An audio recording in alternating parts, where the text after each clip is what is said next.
అన్నా yes sir. కోపం అనేది అంటే ఎంతసేపు ఉంటే బాగుంటుంది, అసలు ఉండాలా వద్దా? కోపం ఉండాలి, ఎమోషన్ లెస్ ఉండకు, బట్ లెస్ ఎమోషన్ ఉండు. ఓకే. ఎమోషన్స్ లేకపోతే యువర్ డెడ్. జ్ఞానికి అజ్ఞానికి ఉన్న తేడా ఇక్కడే. ఫుడ్ తినకుండా ఉండాలా, తినాలా? ఎంత కావాలో అంత. ఎంత కావాలో అంత, అది ఓకే, బట్ ఎక్కువ తినకు. ఓకే. అంటే బాగుందని తింటూ పోవద్దు కదా, అట్లా ఏడుస్తూ పోకు, అట్లా కోపడుతూ పోకు, అట్లా బాధపడుతూ పోకు, అట్లా అరుస్తూ పోకు. So don't waste your beautiful time emotions వల్ల. సమయాన్ని వృధా చేయకు.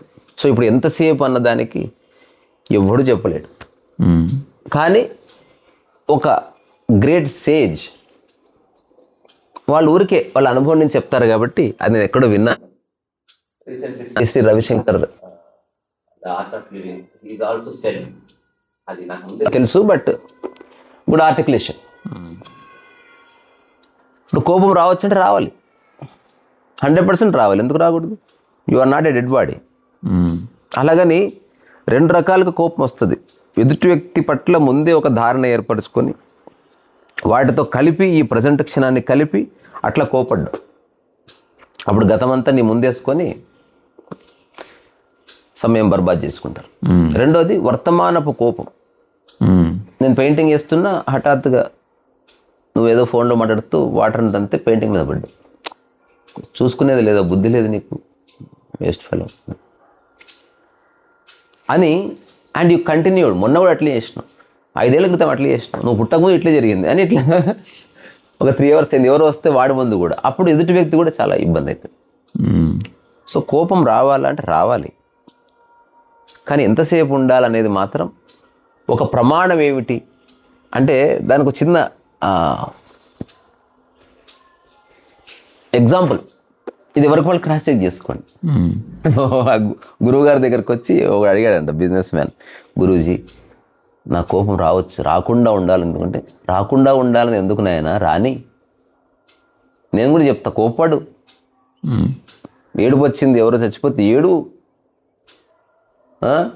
నీకు నచ్చింది, నచ్చని, ఎవరో నేను అప్రిషియేట్ చేసారు, థ్రిల్ అయింది, కానీ ఎంతసేపు. రీసెంట్గా కూడా ఒక టాక్ చేసిన, అదేమో ఎలాబొరేటెడ్గా, అంటే ఎంతసేపు బాధపడాలో మన చేతులు ఉంటుందని. కానీ ప్రామాణికంగా ఎంతసేపు అనేదాన్ని ఇప్పుడు మనం మాట్లాడుతున్నాం కదా. నీళ్ళలో ఇట్లా గీతకి, ఆ గీత ఎంతసేపు ఉంటుందో అంతసేపే కోపం ఉండాలి. ఇట్లా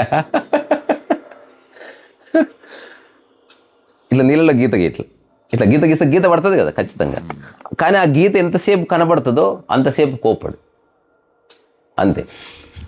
ఇట్లా గీత గీస్తుంటేనే ఆ గీత మూసుకుపోతుంది. అంటే కోపడుతూనే కోపం నుంచి బయటికి రా, అంతే తప్ప కోపడుతూనే ఉండకు. అలుగు, అలక ఎంత అందం. అలిగితివా సఖీ ప్రియ అలుక మానవా. ఈవెన్ సాక్షాత్తు మన ఆరాధ్య దైవాలు కూడా కోపడ్డ సందర్భాలు.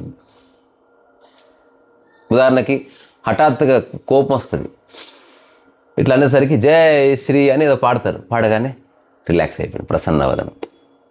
సో కోపం చాలా అందమైంది అసలు. ఇప్పుడు ఎవరెవరైతే ఎన్లైటెడ్ బీయింగ్స్ ఉన్నారో వాళ్ళతో ఉన్న వాళ్ళకి తెలుస్తుంది, they are very angry people. కానీ ఆ కోపము ఎక్కువసేపు ఉండదు. ఆ కోపం పర్సనల్ కాదు, ఆ కోపంలో నేను హర్ట్ చేయడం ఉండదు, నేను మేలుకొల్పడం ఉంటుంది. So they are trying to awaken through their anger, అంతే తప్ప నిన్ను బాధ పెట్టాలని వాడుకుండదు. ఇది ఒక చిన్న వ్యత్యాసం గుర్తించాలి. చాలా మందికి ఎదుటి వ్యక్తిని బాధ పెట్టాలని ఉంటుంది, మాటలతో. ఒక మాట ఎందుకంటున్నాడు మనిషి, ఎదుటి వ్యక్తిని కూడా ఇబ్బంది పెట్టాలన్న ఉద్దేశంతో అంటున్నాడు. అట్లా కాకుండా కోపం అనేది విషయానికి సంబంధించి ఉండాలి, విషయానుకూలమై ఉండాలి. అప్పుడు ఆ విషయానికి సంబంధించి ఒక మాట, ఇప్పుడు మంచి మనిషికి ఒక మాట, ఆ మంచి గొడ్డుకు ఒక దెబ్బ అని ఒక సామెత ఉంటుంది.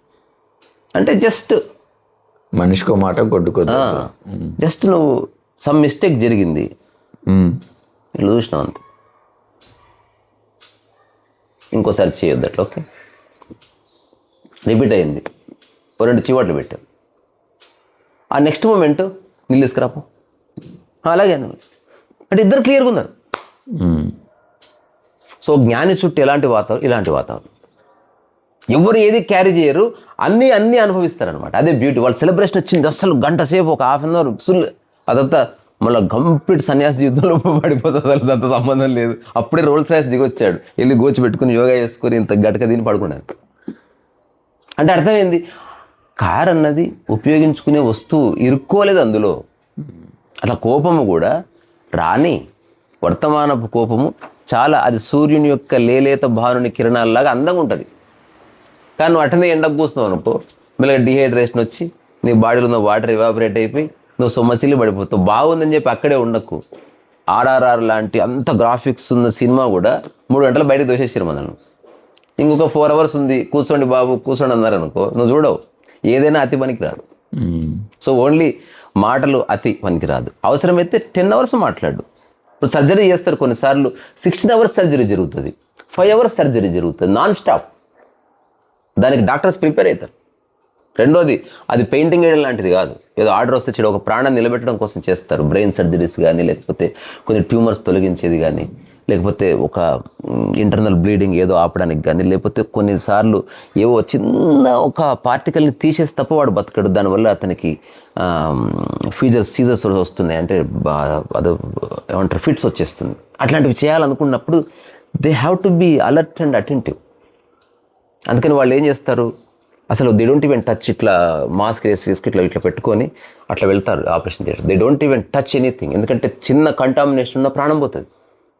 డెలికసీకి పరాకాష్ట. తర్వాత ముందే డ్రైల్ చేస్తారు. ఉదాహరణకి 6 గంటల లోపు నువ్వు ఆపరేషన్ పూర్తి చేస్తే పేషెంట్ చచ్చిపోతాడు. క్యాలిక్యులేషన్ ఉంటుంది.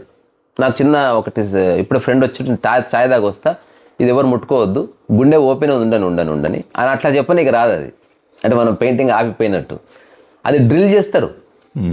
తర్వాత వాళ్ళు ప్రిసిషన్ అంటారు దాన్ని, ప్రిసిషన్. అదేంది, ఆ సూదుల పేర్లు, ఆ కట్ చేసే వాటికి పేర్లు ఉంటాయి. వాడు ఆ చూడ్డు నెంబర్ 3 అంటే టక్కున తీసేయాలి, వాడి పనే అది. ఇందులో కూడా టైమింగ్ ఉంటుంది కదా. ఇటు చూసి నెంబర్ 3నా డాక్టర్ గారు ఎక్కడ పెట్టానండి, అరే నాకు ముందు కమా టైం చచ్చిపోతాడు పేషెంట్. అదంతా ఇట్లా తీసిన తర్వాత వాడు వాటర్ పోస్తాడు, వాడు తీస్తాడు, వాడు కుట్లేస్తాడు, వాడు రెడీగా ఉంటాడు, వాడు పల్స్ చెక్ చేస్తుంటాడు, వాడు హార్ట్ బీట్ చెక్ చేస్తుంటాడు, వాడు బ్లడ్ ఫ్లో చెక్ చేస్తాడు. ఒకడు ఎవ్రీథింగ్ నియంత్రణలో, పూర్తి పర్యవేక్షణలో, ఒక ఎరుకలో, అది ప్రాణంతో చెలగాటం జరుగుతుంది అట్లా. నేను ఒక చిన్న యాడ్ చూసిన అప్పట్లో, ఎందుకంటే నవ్వుతున్నావు. అత్తారింటికి దారేదిలో వాడు ఎయిర్పోర్ట్ నుంచి వచ్చేటప్పుడు హార్ట్ అటాక్ వచ్చి అలా అయినప్పుడు ఇంటికి తీసుకొచ్చిన తర్వాత ఇది ఇప్పుడు మీరు చెప్పినట్టే సేమ్ అలానే ఎక్స్ప్లెయిన్ చేస్తుంటాడు. అలా వచ్చేసాను, దిగాను. ఒక యాడ్ ఉంటుంది అనమాట. యాడ్లో ఏంటంటే పేషెంట్ ఉంటాడు, ఆ డాక్టర్స్కి ఒక డాక్టర్ ఇట్లా మెయిన్ అందరూ ఆల్రెడీ సర్జరీ సంబంధించిన కాస్ట్యూమ్ వేసుకుని ఉంటారు, అపెరల్. ఇట్లా ఏదో చెప్తుంటే అందరు వింటుంటారు. అప్పుడు బ్యాక్గ్రౌండ్ స్కోర్ వస్తుంటుంది. Do you know what they are actually discussing అంటే పేషెంట్ ఇంకా ఆపరేషన్ స్టార్ట్ కాలేదు, పేషెంట్ ఇట్లా అన్కాన్షియస్ పడున్నాడు. అక్కడ ఏం ఆడుకున్నాడంటే, సిటీ అవుట్స్లో ఒక ప్లేస్ ఉంది, అక్కడ ఎకరం 3 crores ఉంది, మనం ముగ్గురం కలిసి కొన్నాం అనుకో, మనం విలాస్ కట్టుకోవచ్చు అని మాడుకుంటున్నారు అట్లా. సో అది యాడ్ కాబట్టి okay. In real life you have to be little ఏమంటారు, సాత్వికమైన గంభీరత కలిగి ఉండాలి. అంటే ప్రతి దాంట్లో సమయాన్ని బర్బాద్ చేసుకుంటే ఎట్లా? నువ్వు ఉన్నది నీ పని చేసుకోవడానికి, మామిడి చెట్టు ఉన్నది మామిడికాయలు ఇవ్వడానికి, చింత చెట్టు ఉన్నది చింతకాయలు ఇవ్వడానికి, కుక్కు ఉన్నది మొరగడానికి, మరి నువ్వు ఉన్నది దీనికి పీకలడ్డానికా? సో కోపం ఎంతసేపు ఉండాలంటే ఇట్లా గీస్తే, నీళ్ళలో గీస్తే ఎంతసేపు ఉంటుందో అంతసేపు ఉండాలి కోపం. నేను మొట్టమొదటి నా ఎన్కౌంటర్ బుచ్చారెడ్డి గారిది. అది ఎన్నోసార్లు చెప్పినా, బ్యూటిఫుల్లీ హీ డెమాన్స్ట్రేటెడ్ దట్. మీరెవరో నాకు తెలియదు, ఇట్లా తలుపు తీసింటారు సార్, నేను రజనీకాంత్, నాకు రజనీకాంత్ అనే వ్యక్తి నా దగ్గరికి వస్తా అన్నాడు, అతను రాలేదు, అతను ఎవరో నాకు తెలియదు, మీరెవరు అని అడిగాడు.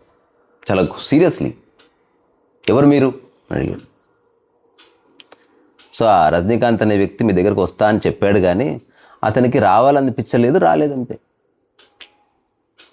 ఇది జరిగింది, అది ఇంటెన్షనల్గా చేసింది కాదన్న. ఓ నీకు రావాలనిపించే రాలేదా? సరే రజనీ దా తీసుకెళ్ళి. Sir what is this nonsense, what are you talking, don't speak like that. ఇంకా ఏమిటి, అయిందా భోజనం? అది చూస్తే ఇప్పుడు మామూలు అజ్ఞాని ఏం చేస్తాడు, దాన్ని 25 నిమిషాలు 1 hour 3 hours పొడిగిస్తాడు. జ్ఞాని దాన్ని ఎండ్ చేస్తాడు. నువ్వు చెప్పాల్సింది అయిపోయింది, బాత్కథం. నువ్వు 3 hours చెప్పినా వాడు మారడు, 10 hours చెప్పినా మారడు. కానీ నువ్వు క్లుప్తంగా చెప్పి ఆలోచించుకునే స్పేస్ ఆలోచించు. 3 years టైం తీసుకో, బట్ థింక్ అబౌట్ ఇట్. ఇది చేస్తే నువ్వు నా దగ్గర ఉండే అవకాశాన్ని కోల్పోతావు. Okay, but I like you. ఇది ఒక్కటి తీసేసి చూడు, వీ కెన్ బి టుగెదర్. నేను అటు నిర్ణయాలు తీసుకుంటావు కొన్నిసార్లు. నో అంటే నో, అదొక్కటి నో అంటే నో. అది కారణం నాకు మంచి చెడుతో సంబంధం లేదు, అది నాట్ యాక్సెప్టబుల్. అలాగని ఏం కోపం ఉంటుంది, ఏముండదు. అలాగని మనం ఒకరి లైఫ్కి ఒకరికి ఏమైనా బాండ్ రాసుకొని పుట్టామో లేదు. నువ్వు లాస్ట్కి పెద్ద పెద్ద సెలబ్రిటీస్ కూడా ఆపరేషన్ థియేటర్స్లో ఐసీయూలో ఒంటరిగానే చచ్చిపోయారు. ఇట్లా కౌగులించుకుంటూ, ముద్దులు ఇచ్చుకుంటూ, ఇట్లా రింగ రోజు పాట పాడుకుంటూ చచ్చిపోయారా? అట్లేం జరగదు. లైఫ్ చాలా బ్రూటల్ రియాలిటీ. అందుకని దాన్ని సరిగ్గా అర్థం చేసుకుంటే చాలా బాగుంటుంది. ఇప్పుడు నీళ్ళలో గీత గీస్తే ఎంత కోపం ఉంటుందో, ఇప్పుడు అది ఒక పర్మిసబుల్ టైం కాబట్టి అంతసేపు అంటే నీ కోపం అయిపోవాలని. సో ఉపదేశసారాలు మళ్ళీ వచ్చినాయి. కావలసిన వాళ్ళు నాట్ ఓన్లీ ఉపదేశసారం, ఇప్పుడు ఇంకో బుక్ రాస్తున్నా, నిర్వాణ శతకము. ఆ తర్వాత అప్పటికప్పుడు అన్న పుస్తకము. ఆ తర్వాత నా ఆత్మకథ పూర్తయింది అది. తర్వాత అష్టావక్ర సంహిత 3 వాల్యూమ్స్ అవుతుంది. సో దానికి కొంచెం ఒక 5 lakhs దాకా అవుతుంది. అందుకని ఆ పుస్తకం ఎవరన్నా కొనుక్కోవాలన్న ఉద్దేశం ఉన్న వాళ్ళు, అటువంటి వాళ్ళు మాత్రమే నాకు కాంట్రిబ్యూట్ చేశారనుకో 1000 రూపీస్ అట్లా ఒక్కొక్కరు. ఆ 1000 రూపీస్కి నేను ఒక్కొక్కరికి ఆ వాల్యూమ్ ఇచ్చేస్తాను, 3 books. దానివల్ల ఏంటంటే వాళ్ళు ముందే పుస్తకం కొనుక్కున్నట్టు అవుతుంది. తద్వారా నేను కూడా కోటీశ్వరుని కాదు కదా, అష్టావక్ర సంహిత వరకే, మిగతా వాటికి నా దగ్గర కొంత డబ్బు ఉంది. ఇప్పుడు ఇది ఉంది, నేనే ప్రింట్ చేయించుకున్నా అట్లా. సో అది. సో కాంత్రీసా.in అని ఒక వెబ్సైట్ డెవలప్ చేసిన. ఎందుకంటే మనకి ఎవరన్నా ఫోన్ చేస్తే రిసీవ్ చేసుకోవడము, వాళ్ళ అడ్రస్లు తీసుకోవడం, అదంతా అనవసరమైన పని. సింప్లిఫై చేయాలి ఏదైనా. కానీ పుస్తకం నేను సంతకం పెట్టే పంపిస్తాను. ఇది నా జీవితాదర్శం, జీవితకాలం కొనసాగిస్తాను అట్లా. అంటే ఎక్కడున్నా మాట్లాడుతూ కూడా ఇప్పుడు 20 పుస్తకాలు ఉన్నాయి అనుకో, ఇప్పటికీ ఏదో పేరు రాసి పంపిస్తాను, అంతకంటే కొంత పుస్తకం రాసిన వాడిని ఓ పేరు రాయలేనా, జస్ట్ ఆ పర్సనల్ టచ్ కోసం అంతే. నాకు మొన్న ఎవరో కలిసాడు, జానకిరామ్ అతని పేరు. అసలు గట్టిగా కౌగిలించుకొని రోడ్డు మీద, వయ్యా అసలు నేను పుస్తకం తీసుకున్నావు, నువ్వు పేరు రాసి పంపించినావు, నాకైతే మస్తు అనిపించింది అని. పుస్తకం రాసింది పక్కకు పోయింది, నేను పేరు రాసిన దానికి అంత వాల్యూ ఇచ్చాడు తను. నేను చెప్పాను, అదే నేను అట్లా అనుకున్నాను. నిజానికి ఎవరైనా ఇంకా భవిష్యత్తులో ఇంకా మనం సంతకాలు పెట్టలేము, రోజుగా అప్పుడు 2-3 కాబట్టి పెట్టాను. ఇప్పుడు 20 పుస్తకాలు అంటే పెట్టడం కష్టం అయిపోతుంది, నా సమయం వృధా అయిపోతుంది. నేను సమయం వృధా అనుకోవట్లే. ఎవరైతే పుస్తకాలు తీసుకుంటున్నారో నేను వాళ్ళ సంతకం పెట్టడం అనేది నా జీవితంలో ఒక పరమోత్కృష్ట చేష్టగా చూస్తున్నాను. ఐ నెవర్ సే అటు సంతకాలు పెట్టి నా టైం అంతా వేస్ట్ చేసుకున్నాను, నాకేమొచ్చింది నా లైఫ్లో, ఏమైనా కోటి సంపాదించానా అని ఎప్పుడు అనను. ఇది పుస్తకం అన్నది డబ్బు కోసం చేస్తున్నది కాదు. నిజంగా డబ్బే కావలిస్తే ఉప్పాలగూడలో నేను ఇట్లాంటి 5-6 ఫ్రెండ్స్ కలిసి ఒక 5-6 ప్లాట్లు కొనుక్కొని 3 ఏళ్ళకి అమ్మకం దొబ్బితే ఇక్కడనే 2 విల్లాలు కొనుక్కోవచ్చు. ఆ 3 ఏళ్ళు వాటిని కాచుకుని ఉంటుంది, వాళ్ళకి కబ్జా కాకుండా. అంతకుమించి ఏం లేదు. So money is not the point. Money సంపాదించడం తెలియదని కాదు, నాకు అక్కర్లేదు, నాకు కొంచెం ఉంటే చాలు. అంటే నేను హాయిగా బతికేంత ఆ చిన్న సౌకర్యాలు ఉంటే చాలు. నాకు కొంచెం పెద్ద స్పేస్ కావాలి పెయింటింగ్ చేసుకోవడానికి, అంతే. తప్పకుండా చూస్తా అలాంటి అవకాశం. నాది ఇదైతే కూలగొడుతుంటాయి గోడలు గిడలు అట్లా. సో చాలామంది బిల్డర్స్ ఉంటారు. సో అవుట్ ఆఫ్ కంపాషన్ తక్కువ ధరకి ఇయ్యండ్రా అంటే ఇయ్యరు పాపం వాళ్ళు కూడా. మనం తప్పుబట్టి నీకు లేదురా టైసన్ అంటే, ఒకవేళ ఆ ప్లేస్లో మనం ఉన్నా కూడా, ఎందుకంటే అది రేరు కదా, భూమి అన్నది డబ్బు అన్నది పోతే వస్తలేదు. పరువు ప్రతిష్ట గౌరవాలు పోయినా పర్వాలే, డబ్బు గిబ్బు పోగొట్టుకోలేవారు. అందుకని ఇప్పుడు మన దగ్గరనేమో అరే అది బాగుంది కొనేద్దాంరా అనే మాట అనలేము మన లైఫ్లో. మన దగ్గర పైసలే లేవు, అలాగని బాధ లేదు. పెద్ద పెయింటింగ్ కావాలంటే నాకు స్టూడియో లేదనుకో, నేను అప్పుడు పబ్లిక్ పార్క్ ఎంచుకుంటూ ఒకటి ఇంకా ఆడేస్తా, ఈ ఎదురుగా రోడ్డు ఉంది ఆడేస్తాయి, వర్క్ ఆపే సమస్య లేదు అట్లా. సో ఉపదేశసారం. సో నిన్న నేను నిర్వాణ శతకం రాయడం ఊరికి రాత్రి అట్లా ఏమంటారు బిగిన్ చేసిన. అది ఎప్పుడన్నా పూర్తి కావచ్చు, ఇటు మెట్టేక్ట అట్లా ఒక 4-5 పుస్తకాల లైన్లు ఉన్నాయి. టైసన్ కూడా ఒక బుక్ రాస్తున్నాడు. రాసిన తర్వాత మనమే ప్రింట్ చేద్దాం. తర్వాత అమెరికాలో నవీన్ అనే ఒక బుక్ రాశాడు, ఈరోజు పూర్తవుతుంది. తర్వాత మునిరామ్ రెడ్డి గారు ఎవరైతే బుక్ రాశారో ఆయన ఒక బుక్ రాశారు. అది కూడా అంటే నేను కొన్ని బొమ్మలు గిమ్మలు వేసి దాన్ని కొంచెం అందంగా చేస్తే తీసుకొద్దాం అన్నాడు. అది కూడా మనం రిలీజ్ చేసుకుందాం. ఇదంతా ఏంది, మనం సినిమాలకు వెళ్తాం. ఇప్పుడు ఏదో సినిమా 1000 రూపాయలు పెట్టి టికెట్ పెట్టుకున్నారంట, అది ఆ గంటతో పోయింది. కానీ పుస్తకం it will stay with you. అందుకని దయచేసి పుస్తకాన్ని మాత్రం ఇది మనీ ఇన్వెస్ట్ చేశాము వేస్ట్ అయిపోయిందనే ధోరణిలో కాకుండా, ఇందులో ఒక్క పదమన్నా, ఒక్క అక్షరమన్నా, లేకపోతే ఒక్కోసారి ఒక్క వాక్యమన్నా మనల్ని మేలుకొల్పేటువంటిది ఉంది అని ఆ స్పృహ కలగొచ్చు. అంటే నేను రాస్తున్న ఉద్దేశం అది. My books are medicinal. నా జీవితంలో నేను ప్రశాంతంగా బతకడానికి నాకు ఏవేవి దోహదం చేశాయో అది అవుట్ ఆఫ్ కంపాషన్ నేను చెప్పాలని చిన్న ప్రయత్నం చేస్తున్నాను. రాయిపోయినా ఏమీ కాదు, ఎవరన్నా కోర్టుకు లాగుతారా?